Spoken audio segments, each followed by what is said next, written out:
Hello दोस्तों, स्वागत है आपका मेरे यूट्यूब चैनल पर। आप देख रहे हैं दिल की आवाज़ें और आज हम सुनने वाले हैं दशा माता की कथा।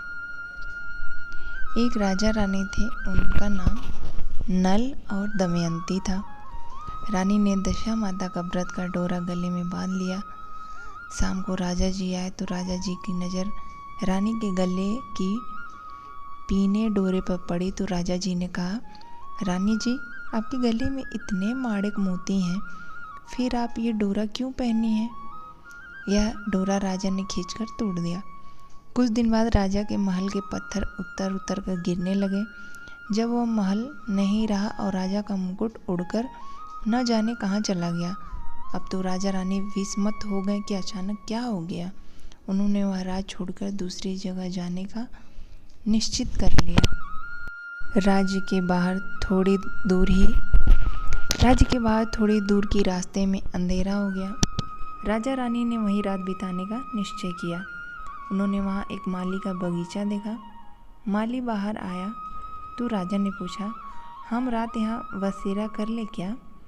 माली ने कहा, हाँ कर लो।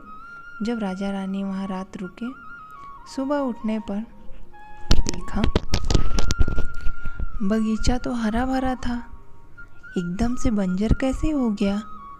वहाँ घास का तो नामो निशान ही नहीं था। जब किसान उठा और उसने भी यह हाल देखा तो राजा रानी को बहुत बुरा भला कहा और वहाँ से निकाल दे। राजा रानी आगे गए तो वहाँ एक तेलन का घर देखा तो तेलन से दोपहर रुकने का आश्रय मांगा। तेलन ने भी उसे आश्रय दे दिया। तेलन के तेल की कोटिये और डिब्बे तेल से भरे हुए थे। जब राजा रानी वहाँ से चले गए तो देखा तेल के डिब्बे और कोटी अपने आप खाली हो गए। तब तेलन ने कहा, क्या मालूम कैसे नर अभागों को मैंने आश्रय दे दिया, जो मेरे तो नुकसान ही नुकसान हो गए। वहाँ से राजा रानी गालियाँ खाते हुए आगे बढ़े। थोड़ी देर बाद राजा की बहन का गांव आया। राजा ने किसी से कहलवाया कि उसके भाई और भौजाई आए हैं और तालाब के किनारे रुके हुए हैं। बहन ने यह समाचार सुना तो भाई भौजाई के लिए 2-4 ठंडी रोटी ऊपर 2 प्याज डालकर नौकर के साथ भिजवा दी और वापस समाचार कहलवाया कि अभी मेरे को समय नहीं है और यह कलेवा कर ले। भाई भौजाई ने आपस में कहा, बहन का कोई कसूर नहीं है, सब अपनी दशा का चक्कर है, अपनी दशा खराब है, इसलिए सभी बैरी हो गए हैं, सभी दुश्मन हो गए हैं। और दोनों ने रोटी और प्याज वहाँ पर खड्डा खोदकर गाड़ दिया, यानी कि गड्ढा खोदकर गाड़ दिया। थोड़े और आगे गए तो राजा का दोस्त मिल गया और उसने कहा कि मेरे घर चलो, और घर ले जाकर उनकी खूब खातिरदारी करी, चाय पानी पिलाया और दोस्त के घर की एक दीवार पर खूंटी पर एक हार लटका हुआ था। वहीं पर एक मोर बैठा हुआ था। उसने वह हार निगल लिया। राजा रानी वहाँ से रवाना हो गए, यानी कि चले गए। तो दोस्त की पत्नी ने देखा कि वह हार खूंटी पर टिका हुआ था, वह हार नहीं है। दोस्त की पत्नी ने कहा कि जिन्हें आपने घर पर बुलाया था उन्होंने मेरा हार चुरा लिया है। पति ने कहा कि मेरा दोस्त चोर नहीं है, गरीबी के कारण ले गया होगा। राजा रानी ने सोचा, अब हम दोनों को एक ही जगह पर जाकर रहना चाहिए, जहाँ कोई हमें जानता ना हो और ना कोई वहाँ रहता हो। राजा रानी एक जंगल में चले गए, पर राजा दिन में लकड़ियों की भारी भेजकर, यानी कि जंगल में राजा लकड़ियों को काटकर उनके गट्ठर बनाते और उन लकड़ियों को बेचकर पैसों से आटा, नमक, मिर्च आदि लाकर अपना गुजारा बसर करते।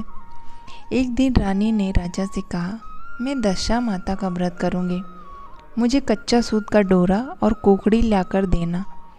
दूसरे दिन राजा ने लकड़ियाँ इकट्ठी की और रानी के लिए कच्चा सूत और डोरी की गट्ठी भी ले आए। रानी ने कहा कि मुझे यह डोरा बनाना है और होली की झाल देखनी है, उसके बाद पूजा करनी है और कथा सुननी है। दूसरे दिन राजा पूजा पाठ की सामग्री ले आए और खुद ने भी पूजा की और कथा सुनी। और होली को देखने के लिए वह गांव से थोड़ी दूर आ गए। जहाँ कुछ लोग रहते थे वहाँ पर कुछ औरतें पूजा कर रही थी, पूजा और कथा कर रही थी। रानी ने कहा, मुझे भी पूजा कथा करनी है और मेरा यह डोरा सफ़ेद है, इसे रंगना भी है। औरतों ने कहा, यहाँ पर बहुत रंग पड़ा है। और रानी ने दशा माता के डोरे को 10 तार का किया और 10 गांठ लगाई और रंग से रंगा और होली की जाल दिखाकर अपने गले में पहन लिया। डोरे को गले में पहनते ही राजा की लकड़ियाँ चंदन की हो गईं, जो बहुत महंगे बिके। लकड़ियों का पैसा लेकर राजा खुशी खुशी घर आए। रानी भी पीपल की पूजा कथा करके दशा माता की कहानी सुनकर घर के लिए रवाना हो गई। रानी वहाँ दशा माता की समेत 10 कहानियाँ सुनी, 10 गेहूँ की आँखें लेकर कहानियाँ सुनी और एक एक कहानी सुनते हुए एक एक आँखा नीचे रखती गई। उसमें शिव पार्वती जी की, लोभिया तोभिया की, गजानंद जी की, आरी बारी कान कंवारी और भी छोटी मोटी मिलाकर 10 कहानियाँ सुनी। राजा ने कहा, आज सारी लकड़ियाँ चंदन की हो गई थी, जो खूब महंगी बिकी। रानी ने राजा से कहा, आज दशा माता का व्रत करके डोरा पहना है, आज हमारे आनंद ही आनंद हो जाएगा। राजा ने कहा, अब हम हमारे राज्य वापस चलते हैं। राजा रानी वापस अपने राज्य की ओर चलते हैं तो रास्ते में पहले दोस्त के घर जाते हैं। दोस्त ने कहा, आओ आराम कर लो। राजा ने कहा कि तुम्हारी पत्नी ने पहले भी हम पर इस प्रकार चोरी का इल्ज़ाम लगाया था, अब रुककर क्या करें। दोस्त ने फिर भी उन्हें रोका और पहले वाले कमरे में ही बिठा दिया। चाय पानी और कलेवा करवाया। राजा रानी ने देखा कि जो खूंटी पर मोर बैठा हुआ था उसने वह हार वापस उगलना शुरू किया।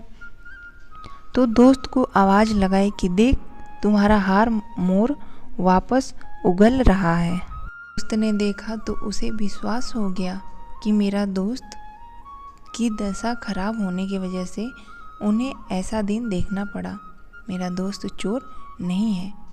राजा फिर अपनी बहन की गांव से गया तो उसकी बहन ने बहुत बढ़िया भोजन करवाया, पर राजा रानी ने नहीं किया। जब पहले की जगह जहाँ पर उन्होंने गड्ढा खोदकर रोटी और प्याज को डाला था देखा तो रोटी और प्याज सोने चांदी के हो गए, जिनको बहन को दे कर के वहाँ से चले गए। सही कहा है दोस्तों कि समय खराब हो तो बहन भी अपना साथ नहीं देती। फिर चलते चलते आगे तेलन के घर पहुँचे। तेलन ने उन्हें रोकने पर मना कर दिया और कहा कि पहले भी कौन अभागे आए थे, जिनकी वजह से मेरे तेल के डिब्बे और कोठियाँ खाली हो गई। राजा रानी ने कहा, हम वही थे, हमारी दशा खराब चल रही थी, जिसकी वजह से यह दिन देखने पड़े। और तेलन के घर रुक गए और तेलन ने देखा उसके सारे डिब्बे और कोठियाँ वापस तेल से भर गई। आगे आकर उन्होंने माली के बाग में विश्राम किया तो उसका खेत व बाग बगीचा भी हरा भरा हो गया। प्रजा को पता चला कि राजा रानी आ रहे हैं तो प्रजा बहुत खुश हो गई। राज्य में जाते ही महल दशा माता का डोरा वापस पहना तो वापस खड़ा हो गया और राजा रानी ने दशा माता की जय जयकार की।